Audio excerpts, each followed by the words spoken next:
السلام علیکم ورحمۃ اللہ وبرکاتہ۔ اعوذ باللہ من الشیطان الرجیم، بسم اللہ الرحمن الرحیم۔ الحمد للہ والصلاۃ والسلام علی رسول اللہ وآلہ آل اللہ، واللعنۃ الدائمۃ علی اعدائہم اعداء اللہ، من یوم عداوتہم الی یوم لقاء اللہ۔ عباد اللہ، اوصیکم ونفسی بتقوی اللہ، اتقوا اللہ فإن خیر الزاد التقوی۔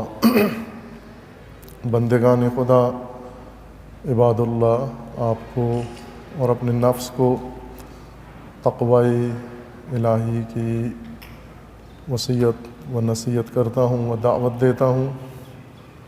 خدا کا تقوی اختیار کریں۔ تقوی قرآن کریم میں خداوند تبارک و تعالیٰ نے انسان کی زندگی کا طرز و روش کے طور پر پیش کیا ہے کہ مومنانہ زندگی با تقوی زندگی ہے، اور با تقوی زندگی اگر انسان کی نہ ہو، اس کے اندر ہلاکت ہے، اس کے اندر تباہی ہے، دنیا و آخرت کی انسان کی پستی ہے۔ ہم اگر آج اپنے زمانے کو دیکھیں، جتنی مشکلات و مسائل ہم سامنا کر رہے ہیں اور مشاہدہ کر رہے ہیں، یہ سب تقوی کے فقدان و فقدان کا نتیجہ ہے، چونکہ بغیر تقوی کے انسان نے زندگی کو اپنا وتیرہ بنا لیا ہے۔ با تقوی امت بنانے کے لیے، با تقوی معاشرہ قائم کرنے کے لیے و با تقوی ماحول بنانے کے لیے خداوند تبارک و تعالیٰ نے انسان کے لیے ہدایت کا منشور بنایا ہے۔ دین اسلام بالخصوص، جو دین خاتم ہے، وہ دین کامل ہے۔ اس ہدایت کے نظام میں مختلف دیگر نظام اللہ تعالیٰ نے مقرر فرمائے ہیں، جن میں ایک اہم نظام عبادت ہے، وہ توفیق عبادت انسان کو عطا کی ہے۔ اللہ تعالیٰ نے توفیق بندگی عطا کی ہے تاکہ مومنانہ زندگی پر انسان پہنچ سکے۔ عبادات الہی، جیسا پہلے ایک گفتگو میں آپ مومنین کرام کی خدمت میں اشارہ ہوا تھا، عبادات کے 3 پہلو ہیں جنہیں علماء نے ذکر کیا ہے۔ ایک عبادات کا ظاہری پہلو ہے، اس پہلو میں عبادات کے احکام اور ظاہری شکل بیان کی جاتی ہے، جسے فقہی احکام کہا جاتا ہے۔ جیسے طہارت ہے، عبادت کے اجزاء ہیں، عبادت کے اراکین ہیں، عبادت کے صفات ہیں، شرائط ہیں۔ یہ ایک مرحلہ ہے عبادت کا۔ جیسے علماء کی تعبیر کے مطابق اس کا کام عبادت کا ظاہری ڈھانچہ ٹھیک کرنا ہے۔ اگر انسان کو عبادت کے احکام پتہ ہوں، فقہی مسائل سے آشنا ہو، عبادت کے ظاہر کو سنوار لیتا ہے۔ دوسرا حصہ عبادات کا آداب عبادت ہیں، جن کی وجہ سے عبادات کے اندر حسن پیدا ہوتا ہے اور جن کی وجہ سے عبادات کے اندر تاثیر پیدا ہوتی ہے، اثر انسان کے وجود پر اور ماحول پر پڑتا ہے عبادت کا۔ اور تیسرا پہلو عبادات کا فلسفہ عبادات ہے، حکمت عبادات، کہ اللہ تعالیٰ نے یہ عبادات کیوں مقرر کی ہیں۔ باطن و روح عبادت کی، یہ تیسرا پہلو ہے عبادات کا۔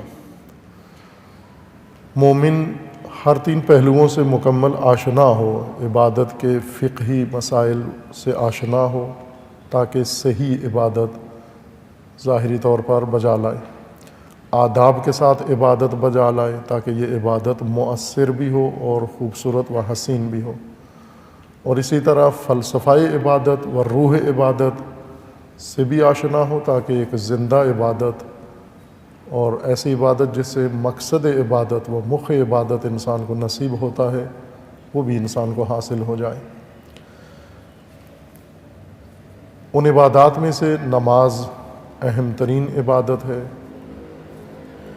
جسے رکن دین کا درجہ دیا گیا ہے، اور نماز میں خصوصیت کے ساتھ نماز یومیہ ہے و نماز جمعہ، جو نماز یومیہ ہی میں شامل ہے کہ جمعہ کے دن مومنین کے لیے حکم ہے کہ نماز ظہر کے بجائے نماز جمعہ قائم کریں۔ نماز جمعہ کے بھی یہی 3 اہم پہلو ہیں جو انسان کو معلوم ہو، تاکہ اس طریقے سے نماز جمعہ پوری دنیا کے اندر و خصوصاً مومنین کے اندر قائم ہو، اور نماز جمعہ کے اثرات جس مقصود کے لیے یہ عبادت بیان کی گئی ہے، وضع کی گئی ہے، وہ اثرات نماز جمعہ کے ظاہر ہوں۔ ایک حدیث نورانی کتاب وسائل الشیعہ سے آپ کی خدمت میں حضرت امام رضا علیہ الصلاۃ والسلام کے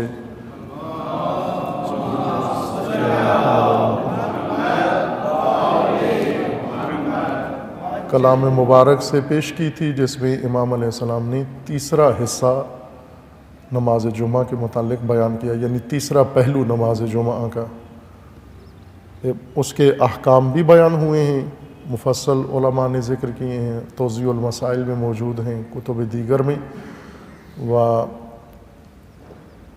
آداب بھی نماز کے ذکر ہوئے ہیں، جیسے امام خمینی رضوان اللہ تعالیٰ علیہ نے آداب الصلاۃ اور دیگر علماء نے اسی طرح اس موضوع پر تالیفات پیش کی ہیں، جن میں نماز کے آداب ہیں و از جملہ نماز جمعہ کے آداب ہیں۔ اس حدیث شریف میں فلسفہ نماز جمعہ ذکر کیا گیا ہے کہ یہاں سے اگر انسان معرفت شروع کرے کہ ہمیں عبادتوں کی حکمت و فلسفہ سمجھ میں آئے، تاکہ ہم ان کے آداب سیکھیں، تاکہ ہم ان کے احکام سے آشنا ہوں اور عبادات کو اسی طرح سے قائم کریں جس طرح حق عبادت ہے۔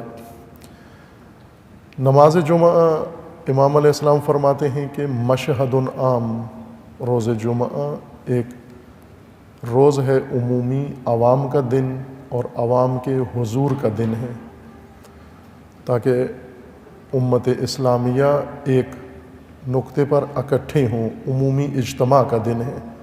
مشہد عام یعنی جائے حضور و جائے شہود و جائے مشاہدہ ہے تمام امت مسلمہ کے لیے، سب اکٹھے ہوں ایک نقطے پر۔ اس کی حدود قائم کی گئی ہیں کہ ان حدود کے اندر اندر مومنین اکٹھے ہوں، اجتماع کریں، اور اس اجتماع سے رہبر مسلمین، امیر مومنین یا خود بنفس نفیس یا اس کی طرف سے مقرر شخص اور مجاز شخص آئے اور امت اسلامیہ کو آگاہ کرے۔ 2 رکعت نماز ظہر کی کم کر کے 2 خطبے اس کی جگہ پر رکھے گئے ہیں، جن کا مقام و مرتبہ رکعات کی طرح ہے، اور اس کے آداب بھی رکعات نماز کی طرح ہیں۔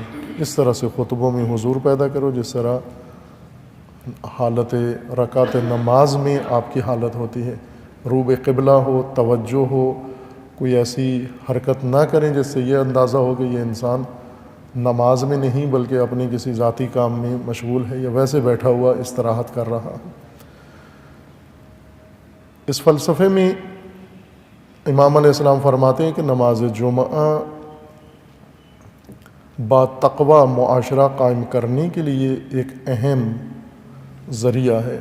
خداوند تبارک و تعالیٰ نے مقرر فرمایا کہ روز جمعہ امام مسلمین، امیر مسلمین یا اس کا منسوب شخص مومنین کو تقوی خدا کی طرف دعوت دے، چونکہ نماز جمعہ کے جو 5 اہم واجبات ہیں، خصوصاً خطبہ کے واجبات، ان میں ایک دعوت تقوی ہے کہ مومنین کو تقوی کی طرف بلائیں، نہ صرف رسم پوری کریں، چند جملے تقوی کے بارے میں تاکہ خانہ پوری ہو جائے کہ ہم نے نماز جمعہ میں تقوی کا بھی ذکر کیا ہے، جب کوئی چیز اس طرح کی رسمی و رسوماتی شکل پیدا کر لیتی ہے اس کی افادیت ختم ہو جاتی ہے.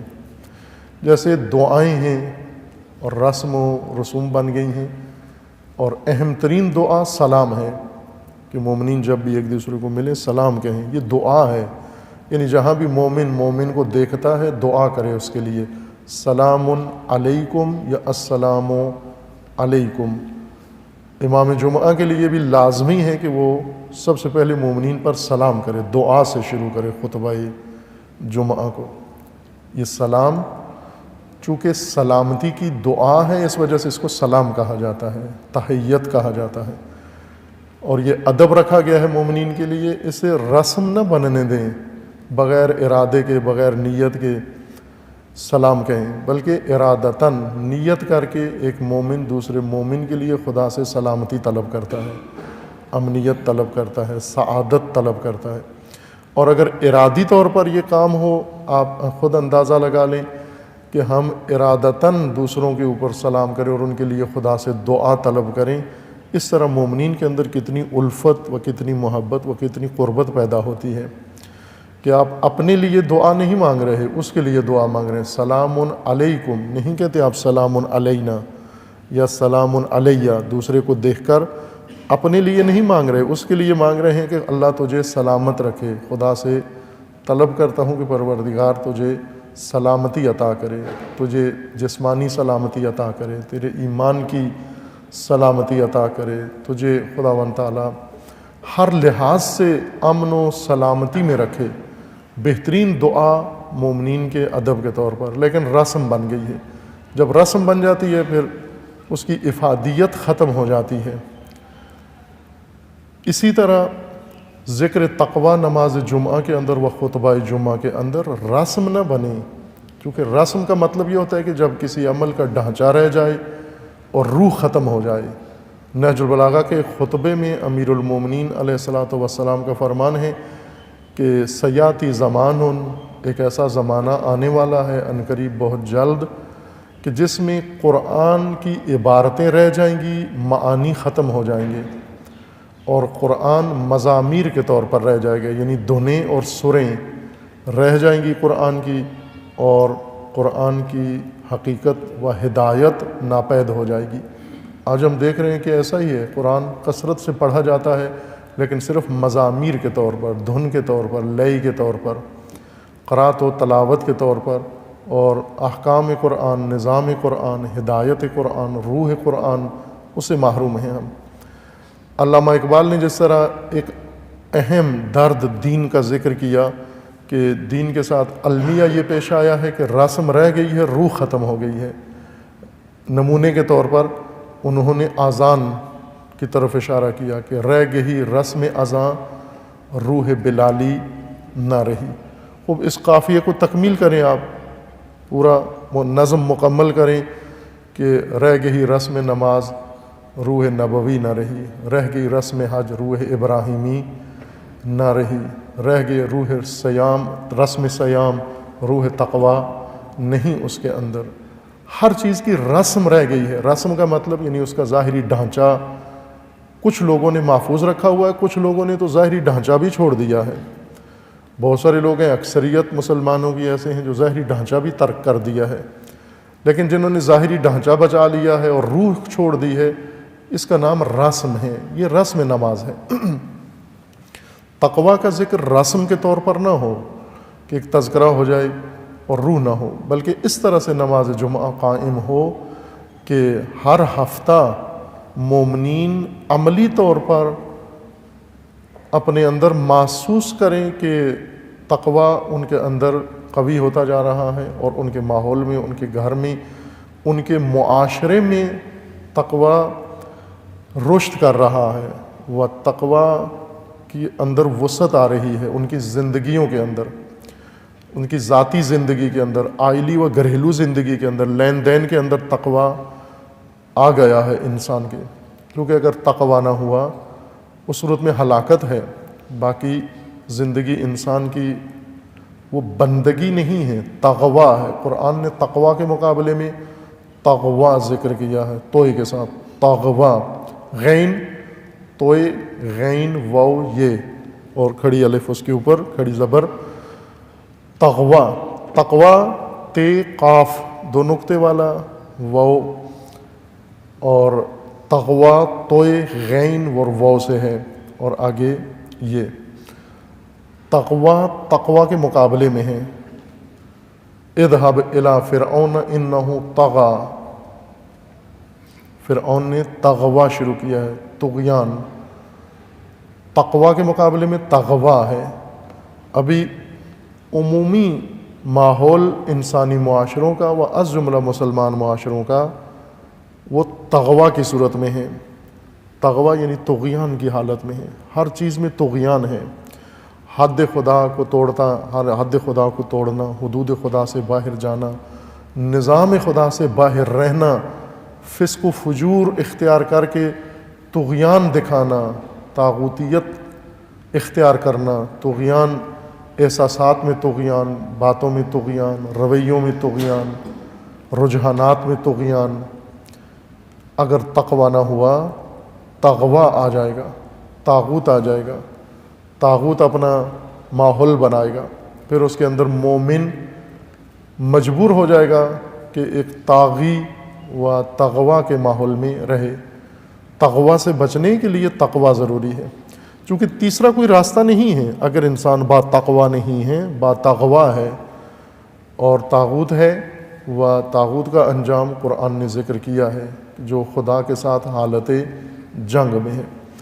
بہت اہم فریضہ ہے نماز جمعہ کا، نماز جمعہ مومن کا فریضہ ہے، نماز جمعہ قائم کرنا مومنین کا فریضہ ہے، اور مومنین کو با تقوی بنانا نماز جمعہ کا فریضہ ہے۔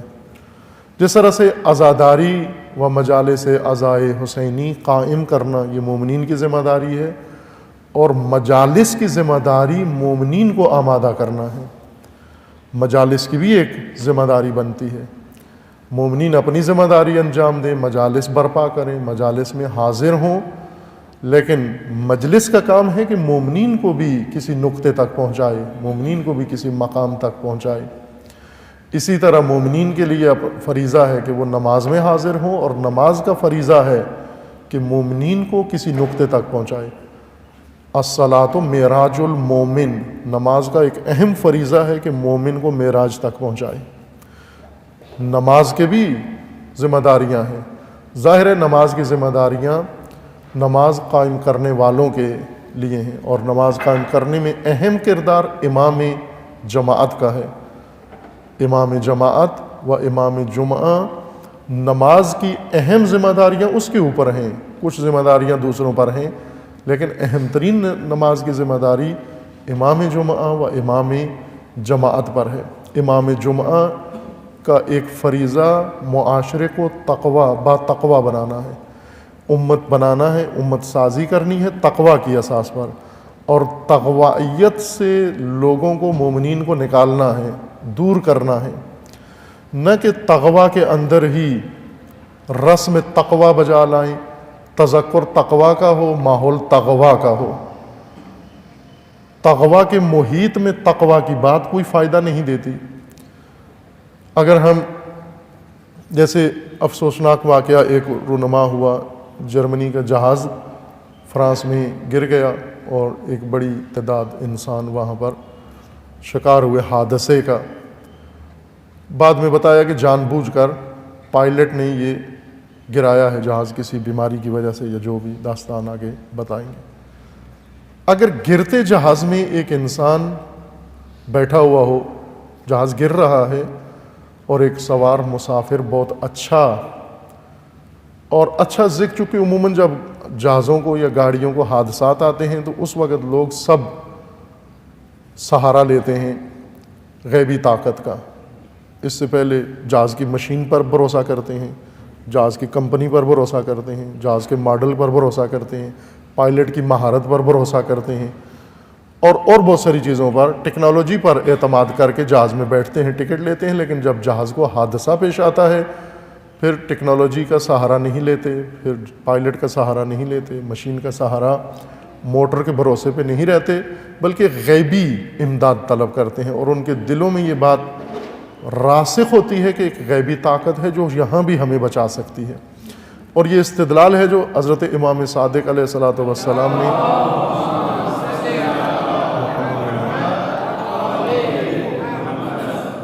ایک شخص کے سامنے بیان کیا جو ظاہراً دوسرے دلائل شاید اس کے لیے کارآمد نہیں تھے، ذہنی کیفیت اس کی ایسی تھی. امام علیہ السلام نے یہ دلیل دی اس کو خداوند تبارک و تعالیٰ کی ذات کے بارے میں. اس شخص سے کہا کہ تم نے سمندری سفر کیا ہے؟ کہنے لگا کیا ہے. امام نے فرمایا کبھی سمندری سفر میں حادثہ پیش آیا ہے تیرے لیے؟ کہنے لگا آیا ہے حادثہ. ایسے ماحول میں یا ایسی صورتحال سے دوچار ہوئے ہو کہ اس حادثے میں کوئی بھی بظاہر تمہیں دور دراز تک مدد کرنے والا نہیں نظر آ رہا؟ کہا ایسے ہوا ہے. کہا اس لحظے بھی تمہیں نجات کی امید پھر بھی تھی؟ کہا تھی. کس سے تھی؟ کہا کسی غیبی طاقت سے تھی، کوئی ہے جو اس حالت میں بھی مجھے بچا سکتا ہے. امام علیہ السلام نے فرمایا وہی تیری فطرت کی زبان ہے، اور فطرت کو پتہ ہے کہ ایک فاطر موجود ہے. فطرت کو پتہ ہے کہ فاطر السماوات والارض موجود ہے، فطرت کا خالق موجود ہے. جس نے فطرت بنائی ہے وہ یہاں بھی مدد کر سکتا ہے. وہ حادثے کے دوران اگر انسان ایک حادثہ دیدہ جہاز کے اندر بیٹھا ہوا ہو اور حادثہ دیدہ جہاز کے اندر بیٹھ کر رسومات ساری بجا لائے، یہ رسومات اسے حادثے سے نجات نہیں دے سکتی. حادثوں میں اگر کوئی چیز بچا سکتی ہے تو پھر تعلق ہے خدا کی ذات سے. عموماً نہیں بچتے لوگ حادثوں کے اندر، حادثے کا شکار ہو جاتے ہیں. حادثہ دیدہ جہاز جس کا انجن فیل ہو گیا ہو، موٹر میں آگ لگ گئی ہو اور گر رہا ہو، سقوط کے قریب ہو، یہاں سے بھی بچ سکتے ہیں آپ. قرآن کریم نے مثالیں بیان کی ہیں کہ یہاں سے بھی آپ بچ سکتے ہیں، اور اللہ تعالیٰ نے بچایا ہے تمہیں ایسے موقعوں پر. اگر انسان ایک باتغوا نظام میں زندگی بسر کر رہا ہو، باتغوا نظام جس کے اندر تغوا ہو، طغیان ہو، سرکشی ہو، معصیت ہو، اور حدود خدا سے دور ماحول و معاشرہ ہو، یہ تباہی کی طرف جا رہا ہے، یہ ہلاکت کی طرف جا رہا ہے. یہ اس جہاز کی طرح ہے جو تیزی سے کھائی کی طرف جا رہا ہے. قرآن کریم میں اللہ تعالیٰ نے مومنین کو بیان کیا کہ یاد ہے تمہیں پہلے تم ایک اس طرح کی صورتحال سے دوچار تھے. اذ کنتم علی شفا جرف، جب تم ایک ہلاکت گاہ کی طرف تیزی سے جا رہے تھے جو عنقریب گرنے والی تھی اس جہنم میں، نار میں، آگ میں. یاد ہے تمہیں؟ اذ کنتم وَاذْكُرُوا نِعْمَتَ الَّتِي، اس نعمت کو یاد کرو جو ہم نے تمہارے شامل حال کی ہے اور تمہیں بچایا ہے ہم نے. وہ کیا تھی کہ تم بالکل ایسی صورتحال میں تھے، ایک حادثہ دیدہ معاشرہ جو بالکل تباہی کی طرف تیزی سے جا رہا تھا، پھر ہم نے تمہیں بچایا، وہاں سے تمہیں نجات دی. کس کے ذریعے نجات دی؟ رسول اللہ کے ذریعے نجات دی، نعمت خدا کے ذریعے نجات دی. کوئی اور یہاں مدد کو نہیں آ سکتا. فاسد ماحول حادثہ دیدہ گاڑی کی طرح ہے جو اپنے سواریوں کو لے کر تباہی کی طرف جا رہی ہے. اگر یہ لوگ چاہتے ہیں بچ جائیں اور انجام ان کا یہ نہ ہو جو اس کا ہونے والا ہے، انہیں فوراً تقویٰ کی گاڑی سے اترنا چاہیے، تقویٰ کے جہاز سے اترنا چاہیے، تقویٰ کے معاشرے سے نکلنا چاہیے اور تقویٰ اختیار کرنا چاہیے. تقویٰ کا امام، تقویٰ کے لیے معلم، تقویٰ کے لیے رہنما کی ضرورت ہے. لوگ خود بخود تقویٰ کی طرف نہیں آتے، چونکہ دو مشکلات ہیں لوگوں کی تقویٰ کی طرف آنے کی راہ میں. ایک اندر ہے انسان کے اور ایک باہر ہے. اندر مشکل انسان کی یہ ہے کہ نفس امارہ ہے، فسق و فجور اندر انسان کے نفس میں ہے، خواہشات و شہوات سے انسان کا وجود بھرا ہوا ہے، اور باہر شیطان ہے، امام شہوات، امام الہوس. ایک امام خدا نے بنایا ہے شہوتوں کا امام، جس کی مہارت شہوتیں ابھارنا ہے، خواہشات بھڑکانا ہے، طغیان پیدا کرنا ہے، حدود توڑنے کے لیے اکسانا ہے انسان کو، یہ امام ہے۔ اور اتنا پابند ہے اپنے کام کا کہ ایک لہجہ بھی میں نہیں سمجھتا کہ شیطان نے خلقت سے یا شیطنت جس لہجے سے شیطان بنا ہے، انکا شیطان الرجیم، جب سے خدا نے اسے کہا نکل جا فخرج، اس وقت سے آج تک ایک لہجہ بھی اس نے ضائع نہیں کیا، کوئی فرصت اس نے نہیں چھوڑی، اور بھرپور اپنی امامت اس نے انجام دی، اور نسلوں کی نسلیں تباہی کر کے ان کو تغوا کی طرف دھکیلا، ہلاکت کی طرف دھکیل کے پھر ہنسا ان کے اوپر، ان کو ہلاکت گاہ میں ڈال کر ان کی بدبختی پر ہنسا پھر شیطان۔ دوسری طرف خداوند تبارک و تعالیٰ نے امام تقوی مقرر کیے ہیں۔ امام شہوات شیطان ہیں، امام تقوی شیطان ہیں، اور امام تقوی انبیاء ہیں۔ امام تقوی ائمہ اطہار ہیں، امام تقوی علماء ہیں، امام تقوی امام جماعت ہے، امام جمعہ ہیں، یہ ائمہ تقوی ہیں۔ خوب اپنا عمل اس کے عمل سے دیکھیں کہ ائمہ اطہار و انبیاء کرام نے امامت کی، تقوی سے نکالا لوگوں کو اور خدا کی بندگی کی طرف لے کر آئے۔ رسول اللہ کی امت کو رسول اللہ نے تقوی سے نکالا، ضلالت مبین سے نکالا، وہ تقوی کی طرف لے کر آئے۔ اور یہ با تقوی لوگ ان کا امام مقرر کر کے گئے، امام تقوی، کہ اس امام تقوی کے ساتھ، امام المتقین کے ساتھ متصل رہنا ہے تاکہ دوبارہ تقوی کی طرف لوٹ کر نہ جاؤ۔ لیکن یہ بات لوگوں کو سمجھ میں نہیں آئی، انہوں نے سمجھا کہ امام شہر کا نظام چلانے کے لیے ہوتا ہے، جنگیں لڑنے کے لیے ہوتا ہے، فتوحات کے لیے ہوتا ہے۔ نہ بھائی، امام جنگیں لڑنے اور شہری فتوحات کے لیے اتنی ضرورت نہیں جتنا، چونکہ وہ کوئی بھی فوجی کر سکتا ہے۔ فتوحات کے لیے اتنا ہائی کیلیبر کا امام نہیں چاہیے، کوئی بھی تلوار کا دھنی، کوئی بھی نیزہ باز، کوئی بھی نشانہ باز جنگیں لڑ کے، رستم بھی جیت سکتا ہے جنگ، اور معمولی آدمی بھی جیت سکتا ہے، جس طرح رہا ہے مسلمانوں میں اور غیر مسلمانوں میں جنگجو عظیم رہے ہیں، مہارت پہلوان۔ یہ شہر آپ کا پہلوانوں کا شہر ہے، پہلوانی کے لیے تقوی کی ضرورت نہیں ہے، پہلوانی کے لیے زور بازو چاہیے۔ جس میں زور بازو ہے، جس کا نشانہ ٹھیک ہے، وہ جنگ اچھی لڑ سکتا ہے۔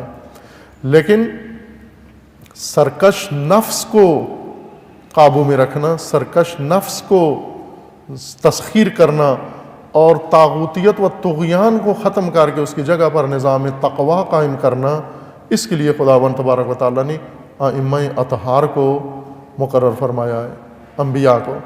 اپنی رسالت احسن طریقے سے انجام دی، اپنی ذمہ داری و امامت انجام دی، اور یہ امت دیگر علماء کے سپرد کی کہ اب ان کو با تقوی رکھنا اور تقوی پر قائم کرنا آپ کا کام ہے۔ ہر چیز بنا کر، ہر چیز ڈیزائن کر کے دی کہ ان طریقوں سے، عبادات کے ذریعے، جماعت کے ذریعے، جمعہ کے ذریعے، ہدایت واعظ کے ذریعے، نصیحت کے ذریعے امت کو تقوی پر قائم رکھنا ہے، مبادا غفلت کی۔ ورنہ امام تقوی انہی وسیلوں کو اپنے لیے وسیلہ قرار دیں گے۔ توجہ فرمائیں آپ، بہت دردناک تاریخ ہے نماز جمعہ کی، بہت دردناک تاریخ، مصائب ہے نماز جمعہ کے۔ انسان اگر سنے، گریہ کرتا ہے، انسان روتا ہے نماز جمعہ کے مصائب۔ کیسے نماز جمعہ کے مصائب ہیں؟ نماز جمعہ اتنا تقوی کے لیے استعمال نہیں ہوا جتنا تغوا کے لیے استعمال ہوا ہے۔ جتنے ظالم و جابر حکمران آئے ہیں، جتنی فاسد حکومتیں آئی ہیں مسلمانوں کے اوپر، انہوں نے نماز جمعہ سے بھرپور فائدہ اٹھایا ہے۔ طاغوت نے فائدہ اٹھایا ہے، تقوی کے نظام کو مضبوط کیا، مستحکم کیا، ایسے افراد لا کر امامت جمعہ و محراب و ممبر پہ قائم بٹھائے اور ان سے خطبے دلوائے، جنہوں نے امت کا رخ امامت سے توڑ کر طاغوت سے جوڑ دیا۔ طاغوتی نظام کے مفسر، طاغوتی نظام کی توجیہ کرنے والے، طاغوتی نظام کے تابع رہنے والے، وہ لوگ جنہوں نے کہا السلطان ذل اللہ، یہ جمعے کے خطبے تھے جن کے اندر مومنین کو کہا جاتا تھا السلطان ذل اللہ، حاکم اللہ کا سایہ ہوتا ہے زمین کے اوپر حکمران. اور مبادا آپ اس کی ذاتی زندگی میں مت جاؤ، یہ شراب پیتا ہے پیتا رہے، یہ جو کرتا ہے، وہ اس کی نجی زندگی ہے، آپ کو اس سے کیا تعلق ہے. لوگوں کی نجی زندگی میں جھانکنا غلط ہے.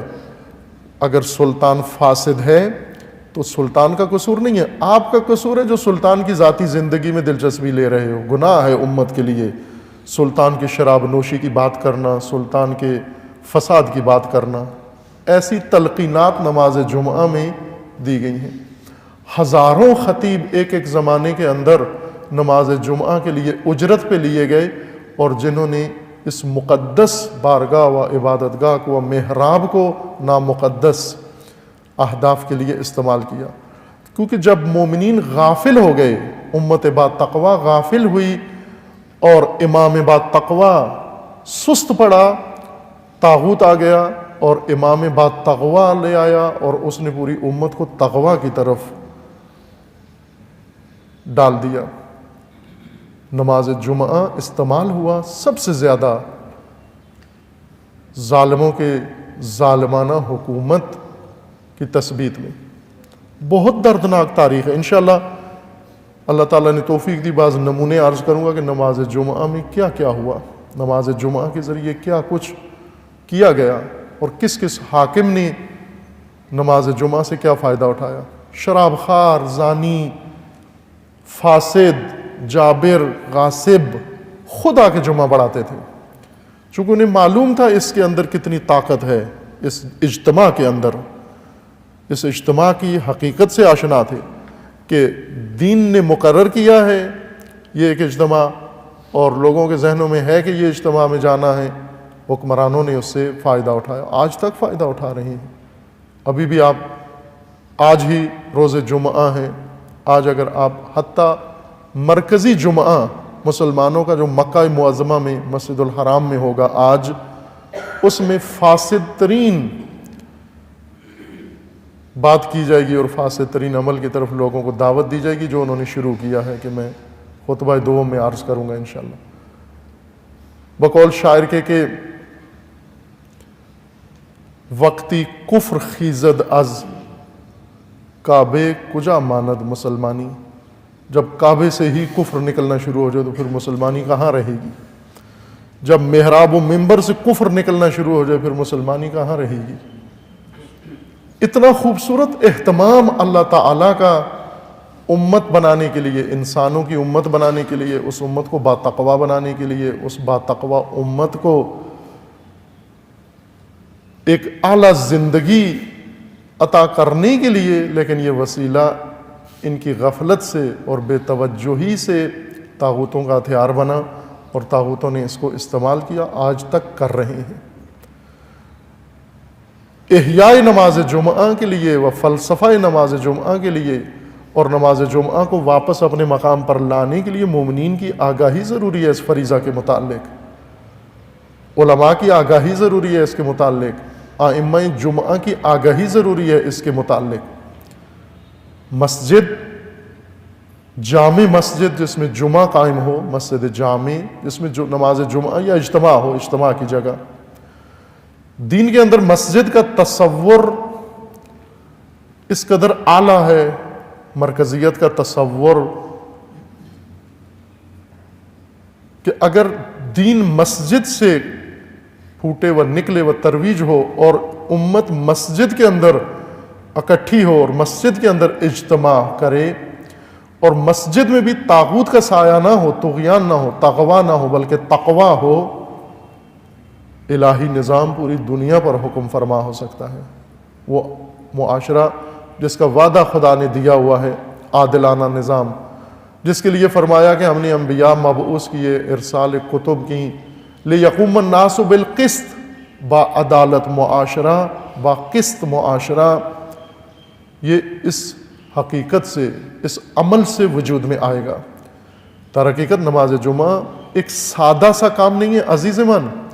آپ صبح اٹھتے ہیں، اٹھ کے دفتر جاتے ہیں، دکان پہ جاتے ہیں، روٹین کا کام، بھلے بہت اچھا کام ہے چونکہ اپنی معیشت کے لیے قدم اٹھاتے. اگر کوئی کہے کہ بیکار میں جا رہے ہو، فضول میں جا رہے ہو، وقت ضائع کرنے جا رہے ہو وہ غلط بات کر رہا ہے، یہ نافہم انسان ہے. میں جا رہا ہوں اپنے خاندان کی معیشت کے لیے، اپنے روزگار کے لیے، اپنی درآمد کے لیے.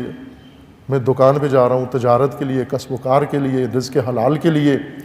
تم رزق حلال کمانے کو کہہ رہا ہے میں غلط کام کر رہا ہوں، وقت ضائع کر رہا ہوں، فضول کام کر رہا ہوں. جو اس طرح کی بات کرے وہ واقعی دیوانہ ہے، وہ انسان مجنون ہے. وہ انسان جو کسی شخص کو مفید کام کے بارے میں کہے کہ آپ اپنا وقت ضائع کر رہے ہو. کہاں جا رہے ہو بھائی؟ دکان پہ. کہاں جا رہے ہو؟ آفس. کہاں جا رہے ہو؟ فیکٹری میں. کیوں وقت ضائع کرتے ہو؟ کیوں عمر ضائع کرتے ہو؟ چھوڑو. آپ کیا کروں؟ ادھر تھڑے پہ بیٹھو میرے ساتھ گپ لگاؤ. ادھر وہ باتیں کرتے ہیں، ادھر وہ قوالیاں سنتے ہیں، ادھر وہ غیبتیں کرتے ہیں. وہ مفید کام ہے اس کا، اور آپ کو کہہ رہا ہے کہ اپنا وقت ضائع کر رہے ہو. وہ بھی ایک عمل ہے، عمل ضروری.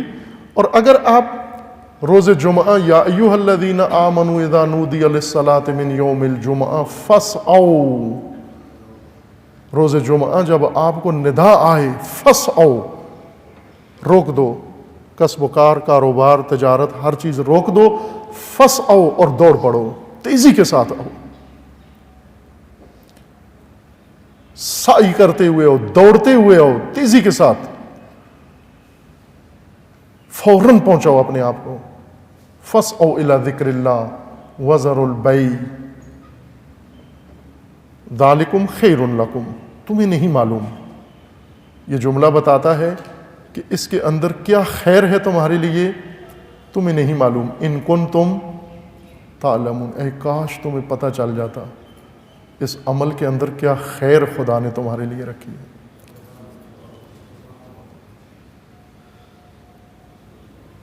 ذالکم خیر لکم، اے لوگو یہ بہت خیر ہے اس کے اندر. ان کنتم تعلمون، اے کاش تم جانتے، اے کاش آگاہ ہو جاتے تمہارے لیے اس کے اندر کیا رکھا ہے خداوند تبارک و تعالیٰ نے. اگر کوئی آپ کو کہے یا دوسرا وقت ضائع کرنا ہے، چھوڑو بھائی یہیں بیٹھ جاتے ہیں، کام کر لیتے ہیں، مطالعہ کر لیتے ہیں، اوور ٹائم لگا لیتے ہیں. نہ عزیز من، نماز جمعہ کی طرف ایک قدم آپ کا در حقیقت خداوند تبارک و تعالیٰ کے نظام کی طرف ایک قدم ہے. نماز جمعہ کی طرف ایک قدم نظام دین کی طرف ایک قدم ہے، تقویٰ کی طرف ایک قدم ہے، نجات انسان کی طرف ایک قدم ہے.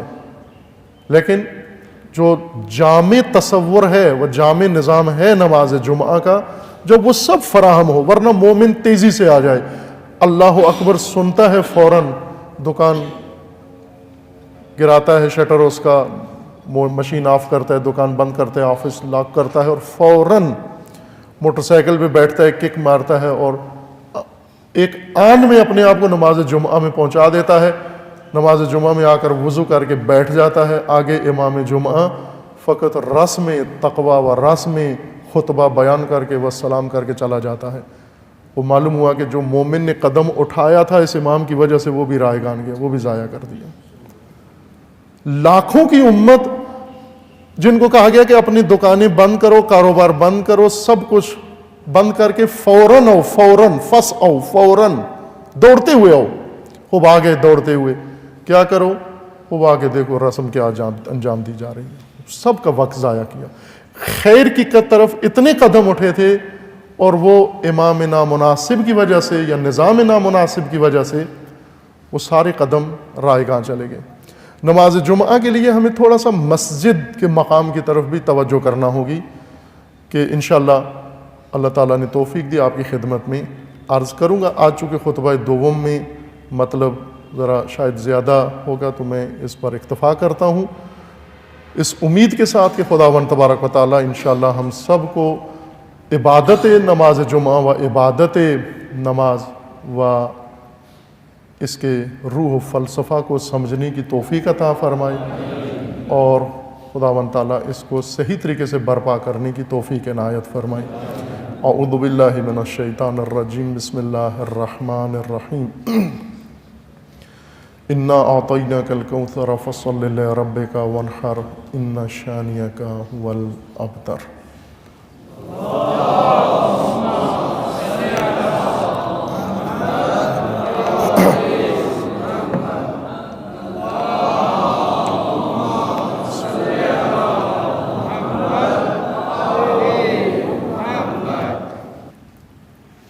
اعوذ باللہ من الشیطان الرجیم بسم اللہ الرحمن الرحیم الحمدللہ والصلاة والسلام علی رسول اللہ وآلہ آل اللہ لا سیما علی امیر المؤمنین علی ابن ابی طالب علیہ الصلاۃ والسلام و فاطمۃ الزہرا سیدۃ نساء العالمین والحسن والحسین سیدی شباب اہل الجنہ و سبطی الرحمہ وعلی ابن الحسین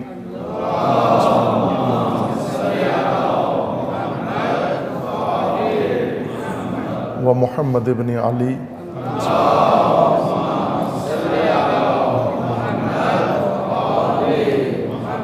و جعفر ابن محمد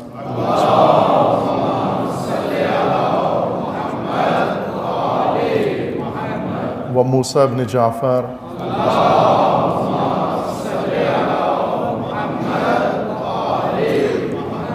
و علی ابن موسیٰ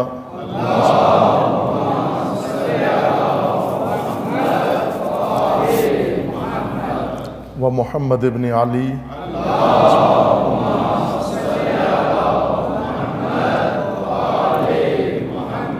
و علی ابن محمد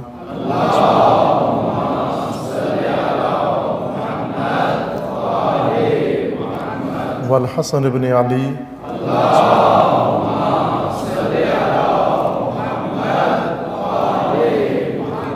والحجت ابن الحسن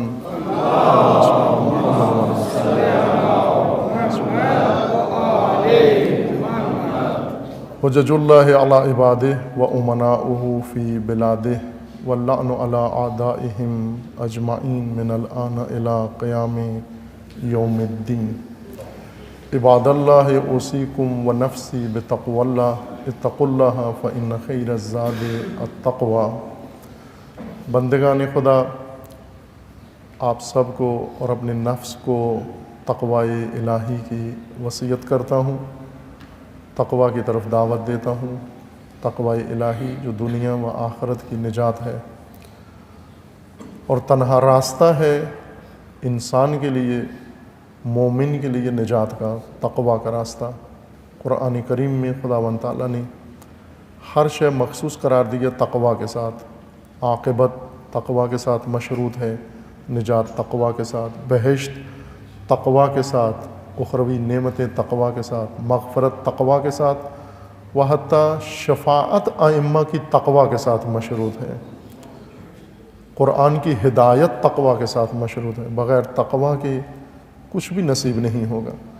تقوی کا کوئی متبادل اللہ نے نہیں بنایا، یہ ذہن سے نکال دے انسان۔ اگر کسی نے یہ بات ہمارے ذہن میں ڈالی ہے کہ تقوی کا متبادل بھی موجود ہے، اشتباہ ہے، غلط ہے یہ بات، قرآن کی روح کے خلاف ہے و دین کی صراحت کے خلاف ہے۔ کوئی چیز اللہ نے تقوی کا متبادل نہیں رکھا کہ تقوی چھوڑ کر یہ بھی اب تم کر لو گے اور یہ بھی تمہارے لیے نجات کا راستہ ہے، بلکہ ہر چیز مشروط ہے تقوی کے ساتھ۔ امام کی امامت تقوی کے ساتھ، امام المتقین ہے۔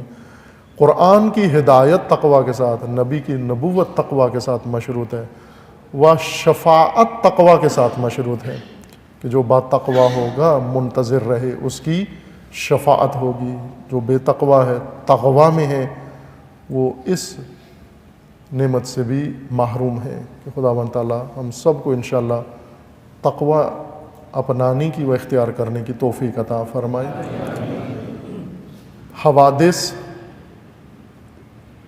دنیا اسلام کے بالخصوص دردناک و تلخ جاری ہیں، اور ان میں نئے مراحل بھی شامل ہیں۔ ملکی مسائل میں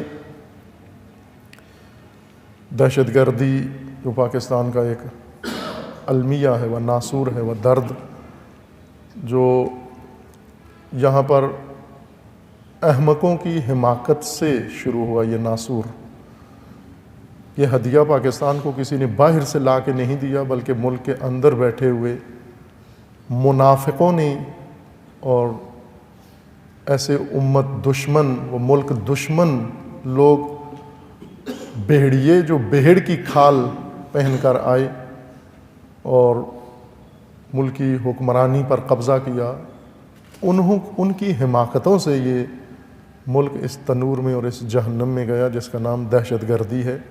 آج جس کی لپیٹ میں ہے وہ آج تمام ملکی وسائل بروئے کار لا کر اسے ختم کرنے کی کوشش کر رہے ہیں، لیکن ظاہراً کوئی ایسی علامت نظر نہیں آتی کہ یہ کامیاب ہو پائیں گے۔ اس کی وجہ یہ ہے کہ جو بانی تھے اس سلسلے کے، جب وہ شامل ہو جاتے ہیں دہشت گردی ختم کرنے میں، پھر یقین ہو جاتا ہے کہ یہ دہشت گردی ختم نہیں ہوگی۔ جب آگ لگانے والا آگ بجھانے آتا ہے پھر یقین جان لو کہ یہ آگ نہیں بجھے گی، وہ نہیں بجھنے دے گا یہ آگ۔ یہی قانون دنیا کے اندر بھی موجود ہے۔ آپ آشنا ہیں پاکستان میں دہشت گردی کی تاریخ سے کہ کیسے شروع ہوئی، کب شروع ہوئی، کنہوں نے شروع کی اور کس طرح سے۔ ڈھکی چھپی بات نہیں ہے، ہر نسل کو، موجودہ نسل کو معلوم ہے، آئندہ نسلوں کو معلوم ہو۔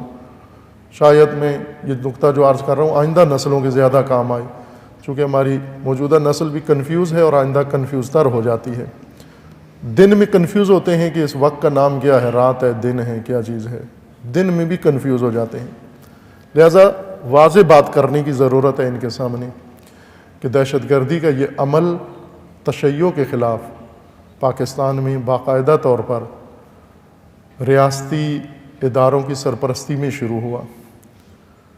1979 میں جب تشیع کا اظہار وجود ہوا انقلاب اسلامی کی صورت میں، اور پاکستان میں اس کے ہمزمان تشیع میں کچھ حرکت پیدا ہوئی، ضیاء الحق نے حکومت بنائی اور نماز جمعہ، طاغوت نے آ کر نماز جمعہ سے فائدہ اٹھانا چاہا، دین سے، نظام مصطفیٰ کا نعرہ لگا کر، دین کا جھانسا دے کر، اور اپنی غیر قانونی حاکمیت اس نے ٹھونسنا چاہی۔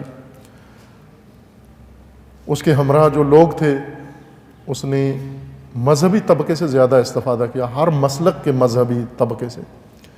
شورا اسلامی بنائی، اس میں خود سے لوگ چنے پورے ملک سے، جنہوں نے آ کر ضیاء الحق کو اسلامی امیر المومنین کا درجہ دیا، اور یہ ننگ و آر ان کے لیے ہمیشہ کے لیے ثابت ہو گئی۔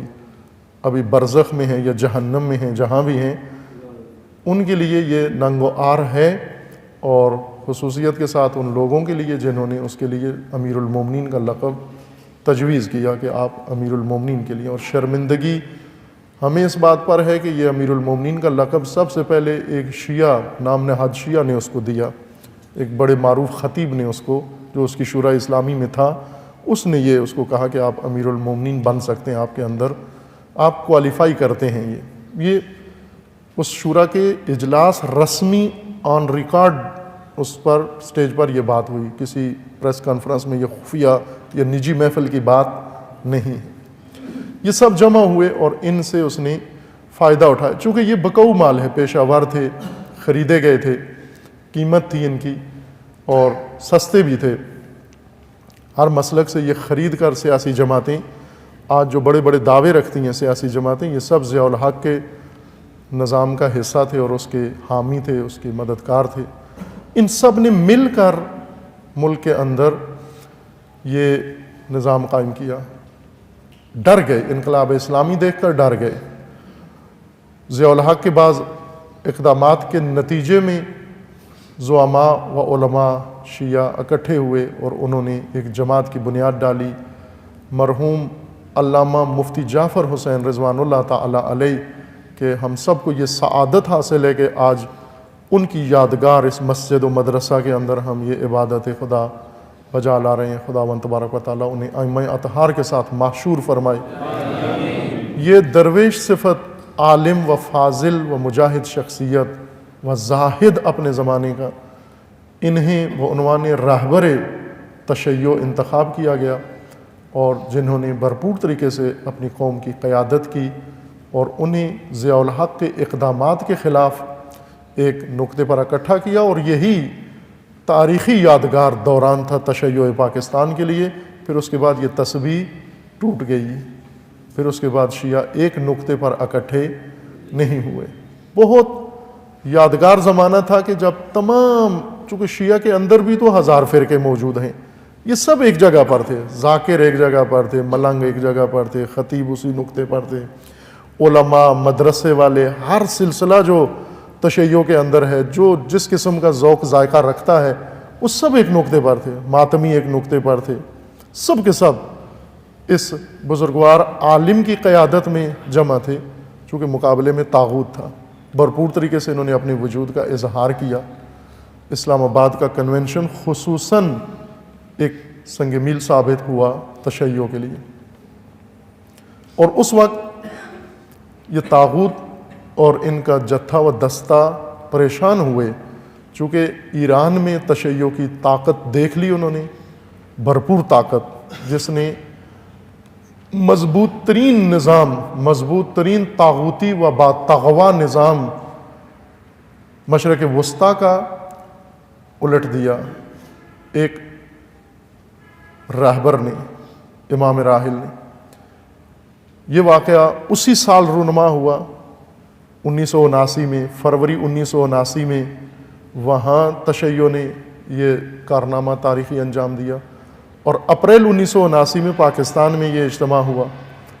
البتہ اسلام آباد کا اجتماع 1-2 سال بعد میں ہوا, لیکن وہی ابتدائی سال تھے جب یہ طواغیت اندرونی اور بیرونی بوکھلائے تشیع کی طاقت سے, اور وہاں سے انہوں نے عہد کیا تشیع کو سرکوب کرنے کا, تشیع کی کمر توڑنے کا, اور اس ملت کو نابود کرنے کا انہوں نے عہد کیا, عزم کیا. اور اس وقت سے اب تک مسلسل یہ کام کرتے آ رہے ہیں.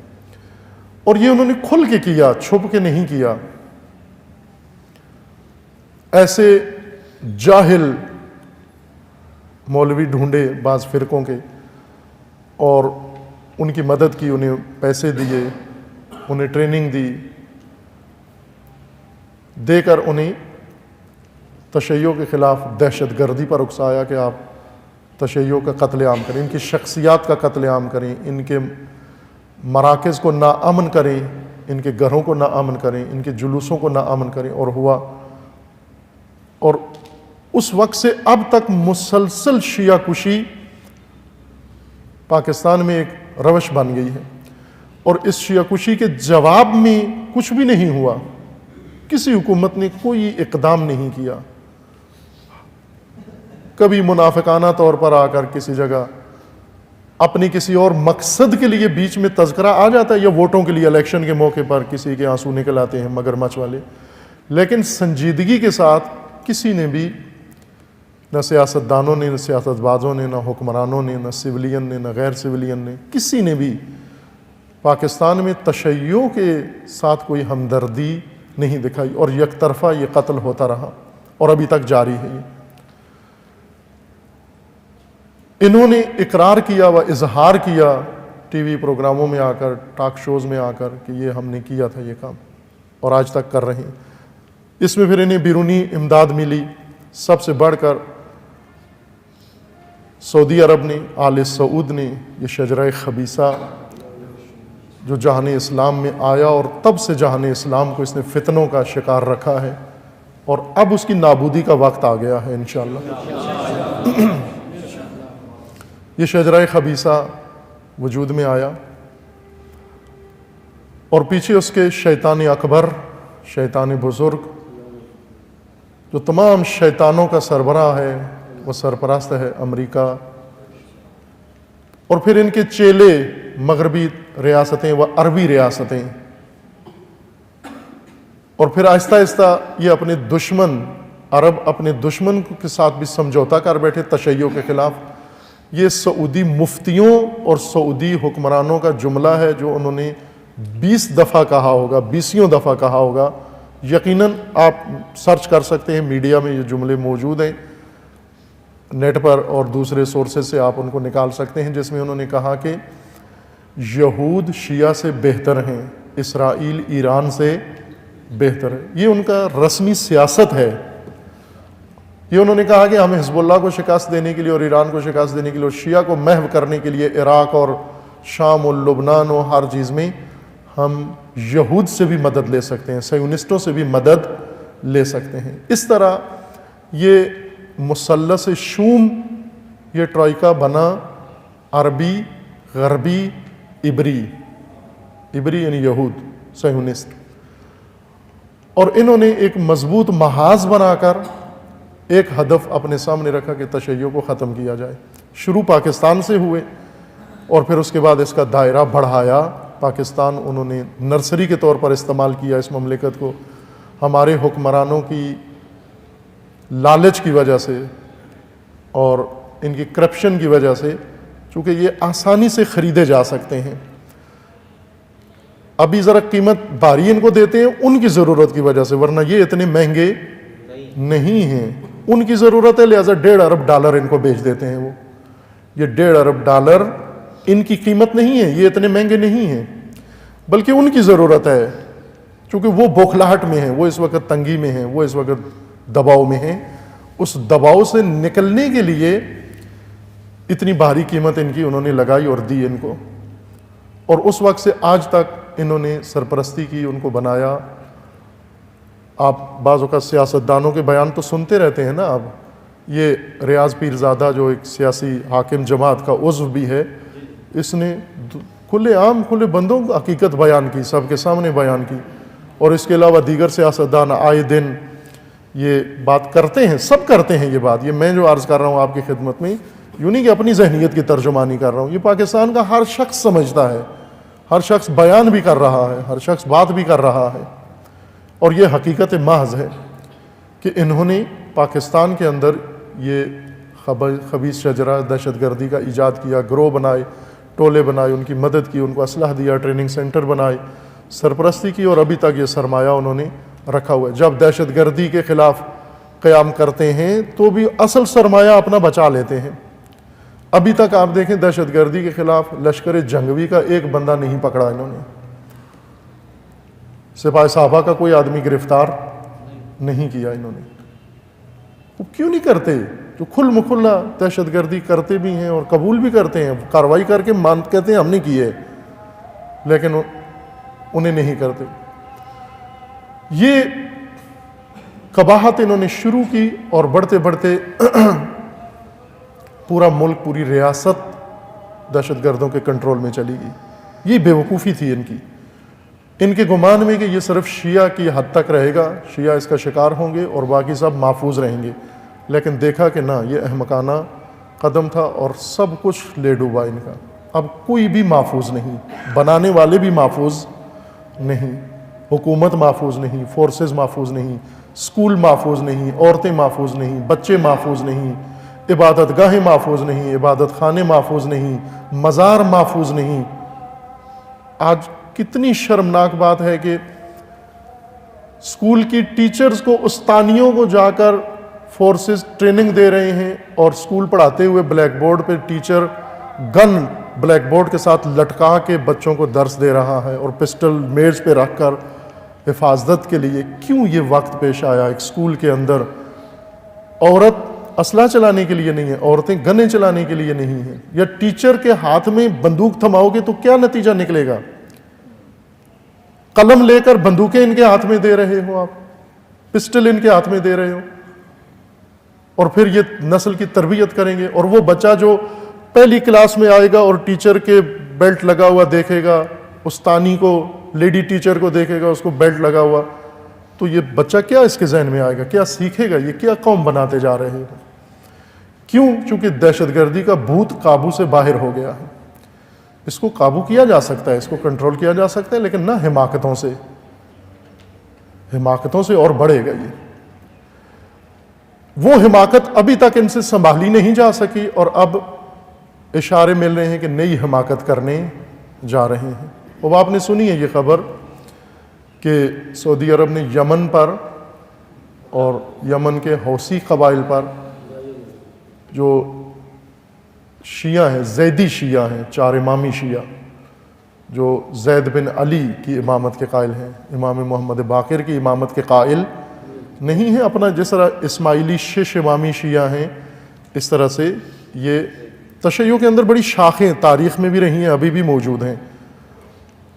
ہر ایک نے اپنی پسند کا ایک مذہب بنا کے الگ سے کر لیا، اور ایک شیعہ جماعت اس کے پیچھے چل پڑی۔ ان میں سے ایک یہ طبقہ بھی تھا۔ باہر کے یہ حوثی قبائل جو یمن کے بہت ہی مظلوم، مستضعف، کمزور، پسے ہوئے، پٹے ہوئے لوگ جو صدیوں سے غلامانہ زندگی بسر کر رہے تھے، محرومیت کی زندگی، ابھی بھی ان کے حلیے اور شکلیں آپ دیکھتے ہوں گے، آج کل میڈیا میں آ رہے ہیں، یہ ان کی تصویریں دیکھتے ہوں گے کہ یہ جنگجو پاؤں میں جوتا نہیں ہے، تن پہ آدھا لباس ہے، اس کے آدھے تن پہ لباس ہے، اور جولیدہ سر اور یہ بوریا نشین، یہ اپنے حیثیت کے دفاع کے لیے، اپنے ملک کے دفاع کے لیے، اپنے حق کے حصول کے لیے انہوں نے قیام کیا کہ ہمیں تو اس طرح یہ پہاڑوں کے اندر غاروں میں ہی دبا کے رکھیں گے۔ اور جب سے آل سعود 1932 سے آل سعود نے سرزمین حجاز پر قبضہ کیا، اور تب سے اب تک حوثیوں کو انہوں نے ایک دن بھی چین سے رہنے نہیں دیا۔ مطلقہ یمنیوں کے ساتھ ان کی شدید دشمنی رہی ہے، اہل یمن کے ساتھ، اور اہل یمن میں بھی حوثی قبائل کے ساتھ ان کی دشمنی رہی ہے، اور اس دشمنی کا ایک بڑی وجہ ان کا شیعہ ہونا تھا، ہرچند اثنا عشری نہیں تھے، لیکن عنوان شیعہ ان کے اوپر تھا، اس وجہ سے انہوں نے ان کے ساتھ بھرپور دشمنی کی۔ ان کے وہم و گمان میں نہیں تھا کہ وہ قبیلہ جس کو ہم نے غاروں میں بند کر دیا، پہاڑوں میں بند کر دیا، اور جو زندگی کی ابتدائی ضروریات سے محروم ہے، چپل نہیں دیے جس کو، یہ ایک دن اٹھ کے ان طاغوتوں کے اور ان خبیثوں کے خلاف قیام کریں گے، یہ ان کے وہم و گمان میں نہیں تھا۔ لیکن جس طرح امام خمینی نے فرمایا کہ یہ صدی مستضعفین کی صدی ہے، اور یہ اسلام کے غلبے کی صدی ہے، اور یہ مستکبرین کے نابودی کی صدی ہے، اور یہ طاغوتوں کی رسوائی کی صدی ہے، اور یہ وعدہ ہے خدا کا، اللہ تعالیٰ نے وعدہ دیا ہے کہ میں ان برہنہ سر اور برہنہ پا لوگوں کے ذریعے سے، ان کے ذریعے سے طاغوتوں کو صفحہ ہستی سے محو کر دوں گا، اور یہ امامت کے درجے پر پہنچیں گے، اور وہ وعدے خدا کے سچے ہو رہے ہیں الحمدللہ۔ انہوں نے مداخلت رکھی، یمن کو اپنا ایک مستعمرہ بنا کر رکھا۔ یمن تیل پیدا کرنے والا ملک ہے، لیکن اتنا غریب۔ سعودیہ بھی تیل پیدا کرنے والا ملک ہے، لیکن دونوں تیل پیدا کرنے والے ملک، ان کی دیکھیں آپ حیثیت، ملک، ترقی، کتنا فرق ہے، اور کیوں ہے یہ؟ انہوں نے ان کو ہمیشہ دبا کے رکھا، یمن کو اپنا ایک مستعمرہ، یعنی یوں سمجھے کہ جس طرح یہاں اسلام آباد میں اور باقی شہروں میں بنگلے ہوتے ہیں، کوٹھیاں ہوتی ہیں، بڑا پوش علاقہ ہوتا ہے جہاں پر امیر کبیر لوگ، سرمایہ دار لوگ رہتے ہیں، اسی بیچ میں کسی ندی میں، نالے میں، جنگل میں ایک کچی بستی ہوتی ہے، جھگی والے رہ رہے ہوتے ہیں۔ مثلا آپ ماڈل ٹاؤن میں جائیں، وہاں آپ کو انہی بنگلوں کے اندر اسنامی جھگیاں بھی نظر آئیں گی۔ وہ حیران ہوتا ہے آدمی کہ اتنے مہنگے مکان، یہاں کروڑوں اربوں روپے کے مکانات کے اندر ہی جھگی والا کیوں رہ رہا ہے، جھگی بستی کیوں ہے؟ چونکہ جھگی بستی بنگلے کی صفائی کے لیے، بنگلے کے کام کے لیے، بنگلے کے سروس کے لیے ضروری ہے۔ اگر جھگی نہ ہو تو بنگلہ صاف ستھرا نہیں رہتا۔ انہوں نے یمن کو جھگی بستی بنا کے رکھا، جھگیوں کی آبادی میں تبدیل کیا، تاکہ یہ جھگی آبادی سعودیہ کی خدمت کرے، ان کے روڈ صاف کرے، ان کے ٹوائلٹ صاف کرے، ان کے جھاڑو دے، ان کی بنگی کا کام کرے۔ ایک قوم چاہیے تھی ان کو اپنی خدمات کے لیے، اس طرح سے ان کو دبا کے رکھا، سرکوب کر کے رکھا انہوں نے۔ لیکن آج ان کے اندر شعور پیدا ہوا، آگاہی پیدا ہوئی، جرأت پیدا ہوئی، اظہار وجود کیا، اور پسی ہوئی قوم اس نے قیام کیا، قیام کر کے انہونی بات کر دکھائی۔ جو پہاڑوں سے باہر نہیں آتے تھے، جنگلوں سے، صحراؤں سے، آج دارالخلافہ میں آ کر اپنا وجود ثابت کیا۔ بہرکیف یمن کے اندر ان کا حق ہے باقی یمنیوں کی طرح، تمام اہل یمن کا یمن پر حق ہے، وہاں جو بھی رہتا ہو، حوثی رہتا ہو یا تمیمی رہتا ہو یا کوئی اور قبیلہ رہتا ہو، ان کا حق ہے یمن پر، سنی ہو، شیعہ ہو، کرسچین ہو، جو بھی اہل یمن ہے یمن پہ حق رکھتا ہے، اپنا ملک ہے اس کا، جس طرح اہل پاکستان کو پاکستان پہ حق بنتا ہے۔ لیکن یہ انہیں تحمل نہیں کہ یہ یمنی طبقہ میدان میں آئے اور اس کو کوئی شخصیت یا حیثیت ملے۔ اس کے لیے عہد کیا ہوا انہوں نے کہ اس کو ہم نے سر اٹھانے نہیں دینا۔ پہلے دھمکاتے رہے، ان کو ڈراتے رہے، للچایا بھی انہوں نے، پہلے بہت لالچ دی کہ آپ کو، ان کے لیڈرز کو لالچ دی کہ آپ کو ہم سعودیہ کے اندر یہ سہولتیں دیتے ہیں، بعضوں کو بلا کے دی بھی ہیں سعودیہ کے اندر، ان کو بلا کر بعض لوگوں کو لالچ دی اور ان کی لیڈرشپ کو بھی لالچ دی، آپ کو سعودیہ کے اندر ہم یہ سہولتیں دیتے ہیں، ریاض میں، مکہ میں، مدینہ میں، جہاں چاہو آپ کو یہ سہولتیں دیتے ہیں، بڑے بڑے مکانات بنا کے دیتے ہیں، آپ کو نوکر چاکر ایک شہنشاہانہ زندگی بسر کرو۔ ان کی بات میں نہیں آئے، پھر اس کے بعد ان کے اوپر دباؤ ڈالنا شروع کیا، اور اب ان پر حملہ شروع کیا، اہل یمن پر، ان کے اندرونی معاملہ میں مداخلت کی اور کہا کہ انہوں نے ہمیں دعوت دی ہے وہاں کی حکومت نے۔ عبد الرب منصور ہادی جو انہی کی ایما پر صدر بنا ان کا، اور ایک ایجنٹ کے طور پر رول ادا کر رہا تھا، جسے ملت یمن نہیں مانتی تھی۔ ابھی بھی یمن کی فوج کا بڑا حصہ حوثی قبائل کے ساتھ ہے، حوثی اور یمن کی فوج ایک ساتھ ہیں۔ سابقہ پریزیڈنٹ عبداللہ صالح وہ بھی حوثیوں کا حامی اور فوج کا حامی ہے۔ وہاں پر داعش اور القاعدہ یہ سعودی عرب کی فورس ہے۔ یہ آپ کے ذہن میں ہے کہ آپ میں سے بعض مومنین نے سنا ہوگا جو تجزیے آلات حاضرہ کے متعلق مختلف ایام میں، اوقات میں پیش کیے جاتے ہیں۔ آپ کو یاد ہوگا، مجھے اب تاریخ دقیق یاد نہیں، لیکن عرصے سے یہ نقطہ آپ کی خدمت میں بیان کیا گیا تھا کہ آئندہ عنقریب جو جنگ ہوگی وہ آل سعود اور ایران میں ہوگی۔ یہ جنگ یعنی 2 سال پہلے سے آپ کی خدمت میں یہ بیان کیا ہوا تھا، اور ضروری نہیں کہ یہ جنگ سعودی عرب یا ایران کی سرزمین پر ہو، یہ کسی بھی سرزمین پر لڑی جا سکتی ہے۔ اس جنگ کے لیے سعودی عرب نے تیاریاں کی۔ 2 ہفتے پہلے آپ کے اخبار میں پاکستان میں چھپا ہے کہ سعودی عرب دنیا میں اسلحے کا سب سے بڑا خریدار ہے، اور سب سے ماڈرن اسلحہ اس وقت ان کے پاس ہے، وہ اسلحہ جو ان کی فوج چلانا نہیں جانتی اور نہ ان کے لیے ہے۔ لیکن سب سے زیادہ اسلحہ، سپر سونک اسلحہ، ماڈرن اسلحہ جو ابھی امریکن آرمی میں بنا ہے، یوز نہیں ہوا، وہ ان کے پاس ہے، ان کو دیا، ان کے ڈپو سٹور میں پڑا ہوا ہے۔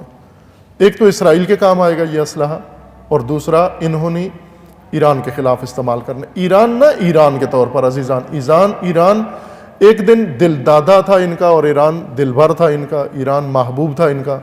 شاہ کا جب حکومت تھی، شاہ کی حکومت میں یہی ایران تھا، یہی سرزمین تھی، یہی مزار تھے، یہی تشیع تھا، لیکن سب کا محبوب ملک تھا ایران، امریکہ کا، برطانیہ کا، عربوں کا سب سے زیادہ چہیتا ملک ایران تھا، تفریح کے لیے ایران آتے تھے۔ کیا ہوا کہ وہی ایران کل تک تمہارا محبوب تھا اور آج تمہارا دشمن ہو گیا ہے؟ چونکہ کل تک ایران میں طاغوتیت تھی، شہنشاہیت تھی، اور آج ایران کے اندر نظام ولایت ہے۔ اصل دشمنی ان کو نظام ولایت سے ہے، نظام امامت سے ہے۔ چونکہ تشیع نظام امامت کے ذریعے سے اب ایک تہ نشین فرقہ نہیں رہا امت اسلامیہ کے اندر، بلکہ اب امت اسلامیہ کی عزت کا تاج سمجھا جاتا ہے، اور پرچمدار سمجھا جاتا ہے، اور رہبر سمجھا جاتا ہے، اور پوری دنیا کی امت اسلامیہ کی ایک طاقت سمجھا جاتا ہے۔ طاقت کا سرچشمہ ان کو اس نظام کے اندر نظر آتا ہے، نظام ولایت کے اندر۔ بھرپور طریقے سے انہوں نے کوشش کی کہ اس نظام کو ختم کیا جائے۔ آخری کوشش ان کی یہ تھی کہ اس کے خلاف تکفیری لشکر بنایا۔ نظام ولایت نے حزب اللہ کا لشکر بنایا، حزب اللہ جو کھل کے اپنے آپ کو کہتے ہیں ہم ولایت کا لشکر ہیں۔ البتہ پاکستان میں حزب اللہ ایک انتخاباتی جماعت ہے، سیاسی جماعت۔ پاکستانی شیعوں کو یوں پیش کیا گیا ہے کہ یہ فضل الرحمان صاحب کے طرز کی ایک حکومت ہے، ایک پارٹی ہے جس کا کام الیکشن لڑنا ہے، ہر حکومت میں عہدہ لینا ہے۔ پاکستان میں تشیع کو حزب اللہ کا یہ تعارف کروایا جاتا ہے، لیکن حقیقتاً وہ لشکر خدا ہے، وہ حزب اللہ ہے، اور سمجھتے ہیں کہ ہم تابع نظام ولایت ہیں۔ یہی حوثی قبائل ان کے سردار و رہنما گئے سید حسن نصر اللہ کی خدمت میں اور کہا کہ آپ ہمارے رہبر ہیں، آپ ہمارے امام ہیں، ان کے عقیدے کے مطابق کہا آپ ہمارے امام ہیں. انہوں نے کہا میں تو خود کسی اور کی بیعت میں ہوں، آپ میری بیعت کرنے کیوں آ گئے؟ تو انہوں نے کہا آپ کس کی بیعت میں ہیں؟ تو انہوں نے کہا میں ولی فقی کی بیعت میں ہوں. اور پھر آئے ولی فقی کے ہاتھ پر آ کر بیعت کر کے گئے. خوب، اس لشکر کے مقابلے میں انہوں نے لشکر تکفیری بنایا، ایک عالمی فوج جس کے لیے شام اور عراق کا ملک انہوں نے سعودیہ اور قطر اور ترکی، امریکہ، برطانیہ، ان سب نے مل کر یہ نقشہ بنایا کہ ہم ایک تکفیری لشکر بناتے ہیں، داعش اور سارے دہشت گرد پوری دنیا کے جمع کرتے ہیں اور ایک نیا ملک بناتے ہیں دولت اسلامیہ کے نام سے، امارت اسلامی کے نام سے، سوریہ اور عراق کو ملا کر. چونکہ یہ دونوں شیعوں کے قبضے میں ہیں، عراق میں بھی شیعہ اکثریت ہے اور سوریہ میں بھی، اور اس وجہ سے کہا کہ یہ دونوں سرزمینیں ان سے لے کر اور یہاں ایک نئی ریاست قائم کرتے ہیں تکفیری، اور یہ ریاست در حقیقت شیعہ کمر توڑے گی. اس ریاست کا کام فقط شیعہ کو نابود کرنا ہے. لیکن چونکہ خائن تھے، ایک دوسرے کے ساتھ بھی خیانت کی، بندر بن سلطان کو یہ کام سونپا گیا. بندر بن سلطان نے یہ لشکر بنایا کامیابی سے، پوری دنیا کے دہشت گرد جمع کیے، لیکن ساتھ اس لشکر کو استعمال کیا اپنی بادشاہت کے لیے بھی. بندر بن سلطان اس وقت معتوب ہے مراکش کے کسی شہر کے اندر، موت و زندگی کے کشمکش میں. اس کو کوئی ٹیکا ایسا لگایا انہوں نے، نہ زندوں میں ہے اور نہ مردوں میں ہے. چونکہ وہ چاہتا تھا، اس کا نام نہیں تھا سعودی عرب کے شہنشاہوں میں، وہ اس کیٹیگری میں نہیں تھا. اس نے داعش کا سہارا لے کر سعودیہ میں اپنی شہنشاہیت کے لیے کوشش کی. یہ انہیں پتہ چل گیا، اس وجہ سے انہوں نے اس کو برکنار کیا. اور داعش پتہ چلا کہ تکفیری لشکر جو ہم نے کسی اور مقصد کے لیے بنایا تھا وہ ہم سے بے قابو ہے، اس لیے ان کو تشویش ہوئی. وہ ان کا مکر ناکام ہوا. مکروا مکر اللہ واللہ خیر الماکرین، جس کا یہ نمونہ آپ نے دیکھ لیا. اور آج وہی داعش، وہ تکفیری فتنہ، انشاءاللہ عنقریب آپ خوشخبری سنیں گے کہ یہ فتنہ نابود ہونے کے قریب ہے. انشاءاللہ یہ نابود ہونے والا ہے. عراق کے اندر عراقی فوج اور عراقی عوام مل کر اس فتنے کو نیست و نابود کر رہے ہیں، اور انشاءاللہ نابود ہوگا. یہ اس ناکامی کے بعد کہ اس سے نا امید ہوئے، چونکہ عربی بہار جس کا انہوں نے نام رکھا، عربی ملکوں کے اندر تبدیلی آئی. مصر کے اندر تبدیلی آئی، اور ٹینس میں تبدیلی آئی، لیبیا میں تبدیلی آئی. یہ ایک لہر چلی تھی تبدیلی کی، اور اس تبدیلی کی لہر کو خلیج میں نہیں آنے دیا گیا. خلیجی ملکوں کو روک لیا گیا کہ کویت و قطر و عمان اور سعودی عرب اس کی زد میں نہ آئیں، چونکہ باری اب سعودی عرب کی تھی. ان لہر کے اس جمہوریت کا نظام جو قائم کرنے جا رہے تھے، بادشاہت ختم کر کے لبرل ڈیموکریسی آئے، امریکی حکومت آئے. البتہ بحران، مقصود بحران کھڑا کرنا تھا، اور کر دیا. اس وقت سب سے زیادہ بحرانی ملک یہی 3-4 ہیں جن کے اندر یہ تبدیلیاں آئیں. سعودی عرب کی باری تھی کہ اس کے اندر بھی جمہوریت کی آواز اٹھے اور تحریک چلے، اور سوشل میڈیا پر شروع ہو گیا تھا سلسلہ. لیکن یہ دبا دی گئی. کیوں دبا دی گئی؟ اس لیے کہ اس خاندان سے آخری کام لینا ہے. یہ طے ہے، شیطان نے بھی طے کر لیا ہے، امریکہ نے، کہ اب یہ خاندان جس کی انہوں نے 1 صدی تک حمایت کی ہے، یہ خاندان اس کے لیے ننگ و عار بن گیا ہے. شرمندگی کا باعث ہے امریکہ کے لیے، واقعاً شرمندگی کا باعث ہے ان کے لیے. امریکہ کی منافقت اس نظام کی حمایت سے صاف ظاہر ہوتی ہے، اور وہ لاجواب ہو جاتے ہیں مختلف جگہوں پر. اس لیے انہوں نے یہ عہد کیا ہے کہ اس خاندان سے اب نظام سعودی لے کر اور وہاں نام نہاد ایک جمہوری نظام قائم کیا جائے. لیکن یہ خاندان جو معروف ہے خیانت میں، خباثت میں، آخری خباثت کر کے جائے، آخری خیانت کر کے جائے، اس کو مٹانا ہے، ختم ہونا ہے. یہ 3 راستے تھے، 3 آپشن تھے اس کے پاس کہ اس کو کیسے ختم ہونا ہے. ایک اس طرح سے ختم ہو جائے کہ اس کے خلاف یہ عربی بہار جمہوریت کی تحریک شروع ہو اور یہ نابود ہو جائے. ایک یہ کہ نہ، یہ کسی جنگ میں ختم ہو، اور اس طرح سے ختم ہو کہ یہ بھی ختم ہو جائے اور ہمارا اصلی دشمن بھی ختم ہو جائے. یعنی اس سے آخری نبرد کروائی جائے. اس آخری نبرد میں دونوں ختم ہو جائیں، اور دونوں کے خاتمے کے بعد یہ پورا مشرق وسطیٰ امریکہ کے لیے اور یورپیوں کے لیے بالکل فری ہو جائے، صہیونسٹوں کے لیے فری ہو جائے. وہ آخری دشمن کون ہے؟ شیعہ اور ایران اور یہ نظام ولایت. اس نظام کے ساتھ الجھانے کے لیے انہوں نے یہ ذخیرہ سنبھال کے رکھا، اتنا ڈپو بنایا، یہ خاندان بنایا، اس کی سپورٹ کی. اور خصوصیت میں یہی جمعے میں کہا تھا کہ یہ شخص جو ابھی بادشاہ بنا ہے یہ در حقیقت تمام فتنوں کی جڑ تھا. پہلا بادشاہ ان کا، اس کو لیبرل کہا جاتا تھا، سیکولر کہا جاتا تھا. یہ سیکولر نہیں ہے سلمان، یہ انتہائی خبیث انسان ہے، اور اس نے تمام فتنے عراق کے اندر اسی کے سرمایہ لگا ہوا ہے. پاکستان کے فتنوں میں اسی کا ہاتھ ہے. فوج بنانا بندر بن سلطان کا کام تھا، لیکن اس کے پیچھے ثروت اسی شخص کی اور اس شخص کی پلاننگ تھی.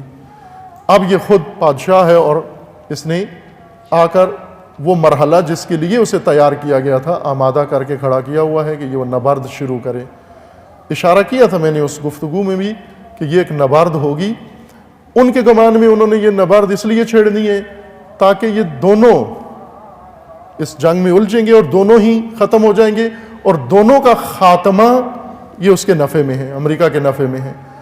کہ ایک تو شیعہ مرکز سے جان چھوٹ جائے گی اس کی، ان کے شیطانی مکر کے فریب کے مطابق، اور دوسرا یہ آل سعود جو ان کے گلے میں ایک ننگ کا ہار بن گئے ہیں، ان سے بھی جان چھوٹ جائے گی. اور یہ نبرد ظاہر سی بات ہے کہ اگر یہ نبرد ہوتی ہے، انہوں نے دیکھ لیا کہ داعش ناقابل تسخیر لشکر وحشت انہوں نے بنایا، لیکن یہ لشکر وحشت مومنین کے سامنے ایک مکڑی کا جال ثابت ہوا جب مومنین اس کے سامنے آئے. امریکہ نے 60 ملکوں کا ایک الائنس بنایا ان کے خلاف اور ان پر حملے کیے تاکہ ان کی اور اہمیت بڑھے. یہ پتہ چلے کہ یہ داعش بہت مضبوط ہے اور 60 ملکوں کے لشکر سے بھی قابو میں نہیں آ رہا، لیکن آخرکار بصرے کے مومنین کے ہاتھوں ذلیل ہو گیا یہ وہ لشکر.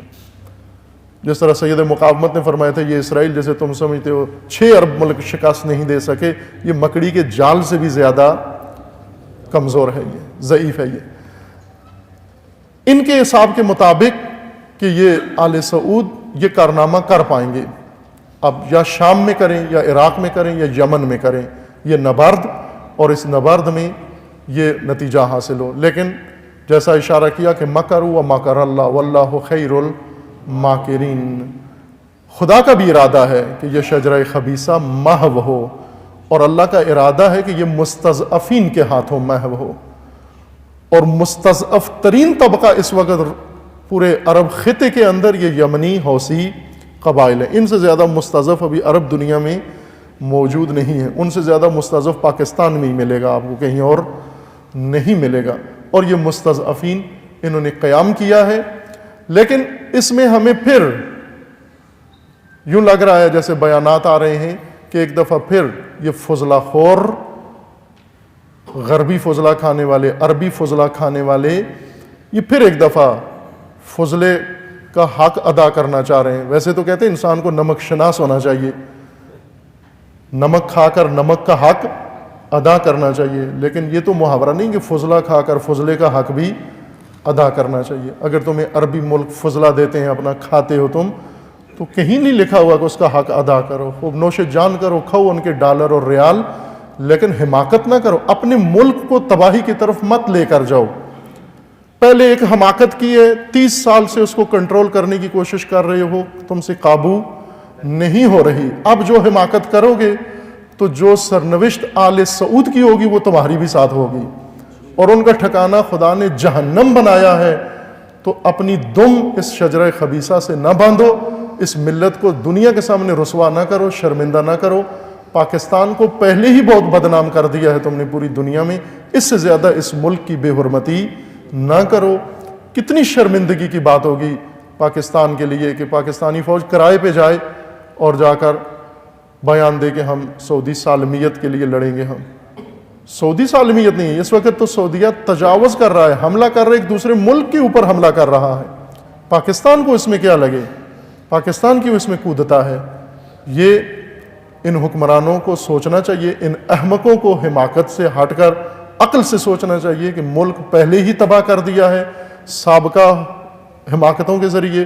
افغانستان کی جنگ میں حصہ لے کر اب یمن میں کود کر کیوں پاکستانی فوج کے دامن پر یہ نالائق، یہ خبیث، یہ خائن سیاستدان یہ پاکستانی فوج کو کیوں خراب کرنا چاہتے ہیں کہ فلسطین کے قتل میں بھی ان کا نام آئے؟ یمنیوں کے قتل میں بھی ان کا نام آئے، شیعوں کے قتل میں بھی ان کا نام آئے، بحرینیوں کے قتل میں بھی ان کا نام آئے۔ آخر تاریخ تو نہیں بھولے گی، تاریخ تو لکھے گی۔ ابھی بحرین کے اندر انہوں نے کرائے کے قاتل بھیجے ہیں پاکستان سے، وہ جا کر بحرینیوں کا قتل کر رہے ہیں، تو تاریخ میں تو آ جائے گا۔ کیوں یہ ننگ پاکستانی خریدیں؟ نہیں ہونا چاہیے یہ ننگ و آر۔ اپنے ملک کو بچاؤ، اپنے پاکستان کے ساتھ ہمدردی کرو، اور اس قسم کے حماقت والے فیصلے نہیں ہونے چاہیے۔ مومنین کو بھی اس سلسلے میں اپنا فریضہ ادا کرنا چاہیے، صدا بلند کرنی چاہیے، اور پاکستان اگر یمن کے ساتھ ہمدردی نہیں ہے تو پاکستان کے ساتھ ہمدردی ظاہر کرنی چاہیے۔ ہر پاکستانی کو، ہر شخص کو جو سیاست میں ہے یا نہیں ہے، یہاں پر ان کا فریضہ بنتا ہے کہ اس میں پاکستان کو مداخلت کی اجازت نہ دی جائے۔ یمن کے عوام آپس میں اپنے ملک، اپنی حکومت، اپنے اقتدار کا فیصلہ خود کر لیں گے۔ ہر قوم کو اپنے ملک کے اندر اختیار حاصل ہے، جیسے چاہیں اپنا نظام بنائیں، دوسروں کو حق نہیں بنتا کہ وہاں جا کر ان کے نظام میں مداخلت کریں۔ یہ وہ اہم ترین اس وقت موضوع بن گیا ہے۔ پاکستان پھر ایک دفعہ معرض امتحان میں آ گیا ہے، لیکن چونکہ اس کی زمام زیادہ باہر کے ہاتھ میں ہوتی ہے، اندر کم ہوتی ہے، اپنے ملکی حکمران قائد اس کے فیصلے کم کرتے ہیں، باہر سے زیادہ فیصلے ہوتے ہیں۔ سعودی اشارہ کافی ابھی آیا تھا، یہ خر فروش قطر کا امیر جس کا کام خر خریدنا اور خر بیچنا ہے، گدھوں کا کاروبار، یہ آیا ایک 24 گھنٹوں کے لیے پاکستان۔ کیوں آیا؟ کیا لینے آیا تھا؟ وہ منڈی میں آیا، جس طرح جانوروں کی منڈی لگتی ہے تو بڑے دور دور سے لوگ آتے ہیں دیکھیں جہاں کر کیا بک رہا ہے، بھینس بک رہی ہے، گائے بک رہی ہے، بیل بک رہا ہے، گدھا بک رہا ہے، خریدنے جائیں۔ کیا منڈی ہے تم یہاں پر کچھ خریدنے آئے ہو؟ کیا خریدنے آئے ہو تم یہاں؟ کیا لینے آئے ہو؟ ظاہر ہے بحرین و یمن کے لیے یہاں پر آ کے کرائے کے قاتل خریدنے آئے ہیں، اور یہ پاکستانیوں کو دبا اپنے دامن سے دھونا ہے، پاکستان کے نام کو بچانا ہے، اور یہ ننگ و آر مستضعفین کے قتل میں پاکستانیوں کی شمولیت کو روکنا ہے کہ یہ خدا کی طرف سے عذاب ہوگا۔ جب ایک شخص ناقہ صالح، ایک شخص نے ظلم کیا، سزا سب کو ملی۔ یہ جملہ حضرت زہرا سلام اللہ تعالی علیہا کہ یہ ایام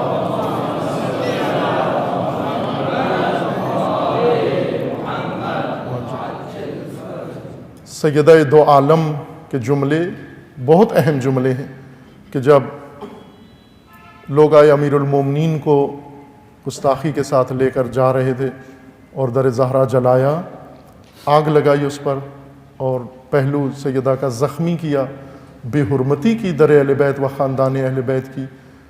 اور اس وقت جب امیر المومنین کو جناب سیدہ سے دور کر کے ذرا آگے لے گئے، زخمی حالت میں سیدہ اٹھی اور بقی کی طرف چل پڑیں اپنے حجرے سے۔ جب بقی کے قریب پہنچی تو ابھی علی سامنے تھے، مسجد کے اندر نہیں گئے تھے، بقی اور مسجد آمنے سامنے ہیں، بالکل آمنے سامنے ہیں۔ ابھی مسجد کے در کے قریب علی پہنچے تھے اور وہ لوگ لے کے جا رہے تھے، اور عجیب گستاخی کے ساتھ لے کے جا رہے تھے۔ اتنی بے حرمتی کسی کی نہیں ہوئی، حتیٰ علی کی اولاد کی بے حرمتی کربلا میں ایسے نہیں ہوئی جیسے علی کی بے حرمتی ہوئی۔ چونکہ جب آل علی و اولاد علی کو اسیر کیا گیا تو توق، زنجیر، بیڑیاں، ہتھکڑیاں ڈالی گئیں، لیکن جب علی کو لے کر گئے، جتنے لوگ اس جتھے میں موجود تھے، اس دستے میں موجود تھے، اس گروہ میں، ہر شخص کا ہاتھ علی کے لباس میں کہیں نہ کہیں پڑا ہوا تھا، کہیں نہ کہیں تھا۔ اس وجہ سے جناب زہرا علی کی حالت دیکھ کر اپنا درد بھول گئیں اور علی کا دامن تھام لیا۔ دست زہرا چھڑانے کے لیے بہت بڑا ظلم ہوا، تاریخ کا سب سے بڑا ظلم ہوا۔ تازیانہ مارا گیا دست اطہر زہرا پر دامن علی سے ہاتھ چھڑانے کے لیے۔ جناب سیدہ اسی زخمی حالت میں سہارا لے کر بقی کی طرف گئیں اور جا کر اپنی حالت بنانا چاہی، وہ حالت جس سے عذاب خدا کا نازل ہونا یقینی تھا۔ امیر المومنین کی نگاہ پڑ گئی کہ زہرا کے ہاتھ آسمان کی طرف اٹھنا شروع ہو گئے ہیں۔ جب علی نے دیکھا فوراً سلمان کو کہا، سلمان علی کو چھوڑو، جا کر زہرا کو کہو اے بی بی یہ ہاتھ اٹھے ہوئے آسمان کی طرف نیچے لے آ، اگر زہرا کے منہ سے جملے نکل گئے عذاب خدا نازل ہو جائے گا۔ اور اس وقت زہرا کیا فرما رہی تھی؟ توجہ فرمائیں، اس وقت زہرا کی زبان پر جملے کیا تھے؟ بی بی ہاتھ اٹھا کر خدا سے کہہ رہی تھی، اے پروردگار میں تیری کنیز ہوں فاطمہ، کیا تیری بارگاہ میں ناقہ صالح جتنی میری عزت حرمت نہیں ہے؟ ناقہ صالح پر ظلم ہوا، تو نے عذاب نازل کر دیا، اے پروردگار اس ناقہ جتنی میری حرمت نہیں ہے۔ سلمان جا کر عرض کرتے ہیں، اے بی بی دو عالم یہ ہاتھ نیچے لے آئیے۔ کہا سلمان مجھے اپنا کام کرنے دے، اس امت نے اپنا کام کر دیا، مجھے اپنا کام کرنے دے۔ کہا بی بی میں نہیں عرض کر رہا، مولا علی فرما رہے ہیں۔ جب بی بی نے یہ سنا کہ مولا علی فرما رہے ہیں، اپنے ہاتھ نیچے لے آئی، کہا میں ہمیشہ علی کے تابع فرمان ہوں، جو علی نے کہا میں نے اس پر عمل کیا ہے۔ عزیزان وہ عذاب نازل ہو جانا تھا اگر بی بی کے جملے نکل جاتے۔ خدا عذاب نازل کرتا ہے۔ آج ہم ان اپنے حکمرانوں کو تنبیہ کرتے ہیں، متوجہ کرتے ہیں اس نقطے کی طرف، عذاب خدا کو نہ خریدو، چونکہ جب عذاب اللہ کا آتا ہے، ایک شخص گناہ کرتا ہے سب پر عذاب آ جاتا ہے، صالح و طالح سب پر عذاب آ جاتا ہے، اس میں تمیز نہیں رہتی۔ ایک شقی کے غلط کام سے پاکستان میں پہلے ہی بے قدر کافی یہ حماقتیں ہو چکی ہیں، اور اب اس ملک کو بچائیں، اس کو ترقی دیں، اس کو سنواریں، اس کی خرابیوں کو دور کریں، اور یہ کام سب مل کر کر سکتے ہیں۔ خداوند تبارک و تعالیٰ کی بارگاہ میں دعا گو ہیں، اللہم بحق اسمک العظیم الاعظم الاعز الاجل الاکرم، یا اللہ یا اللہ یا اللہ یا اللہ یا اللہ یا اللہ یا اللہ۔ خداوندہ بحق فاطمہ و ابیہا و بالہا و بنیہا و سر المستودع فیہا، پروردگارہ امت اسلامیہ کو ظلم و ستم سے نجات عطا فرما، ان ظالمین کو ظلم سمیت نیست و نابود فرما، مظلومین یمن کی حفاظت فرما، ان ظالمین کو ظلم سمیت صفحہ ہستی سے محو فرما۔ خداوندہ بحق محمد و آل محمد مظلومین عراق کی مدد فرما، فتنہ تکفیریت کو نیست و نابود فرما، اس کے حامیوں اور بانیوں کو نیست و نابود فرما، امت اسلامیہ کے اندر اتحاد و الفت قائم فرما، بیداری و شعور عطا فرما۔ پروردگارہ امت اسلامیہ کے اندر جتنے فتنے ہیں انہیں نیست و نابود فرما، حزب اللہ کو کامیابی عطا فرما، سید مقاومت سید حسن نصر اللہ کی حفاظت فرما، رہبر معظم انقلاب اسلامی کا سایہ دراز فرما، انقلاب اسلامی کو دشمنوں کے شر سے محفوظ فرما، انقلاب اسلامی کو انقلاب امام زمان سے متصل فرما، مملکت پاکستان کی حفاظت فرما، اس ملک کے اندرونی بیرونی دشمنوں کے شر سے اس کو محفوظ فرما، ملک کے ساتھ خیانت کرنے والوں کو رسوا فرما، ملت پاکستان کے اندر اتحاد و اتفاق قائم فرما، بیداری و شعور عطا فرما، ملک کے اندر امن و امان قائم فرما، دہشت گردی، فرقہ واریت، فتنہ و فساد اور نفاق پھیلانے والوں کو نیست و نابود فرما، ان کے بانیوں، حامیوں، سرپرستوں کو نیست و نابود فرما، پیروان امیر المومنین عزاداران سید الشہداء جہاں کہیں بھی ہیں، بالخصوص سعودی عرب میں، یمن میں، لبنان میں، شام میں، عراق میں و بالاخص پاکستان میں، ان کے عزت و مال و جان و ناموس کی حفاظت فرما۔ خداوندہ بحق محمد و آل محمد اپنے ولی حق ولی اللہ العظم عجل اللہ تعالی فرج الشریف کا جلد از جلد ظہور فرما، ہمیں حضرت کے اعوان و انصار میں سے ہونے کی توفیق عطا فرما۔ اعوذ باللہ من الشیطان الرجیم، بسم اللہ الرحمن الرحیم، قل هو اللہ احد اللہ الصمد لم یلد ولم یولد ولم یکن لہ کفوا احد، صدق اللہ العلی العظیم۔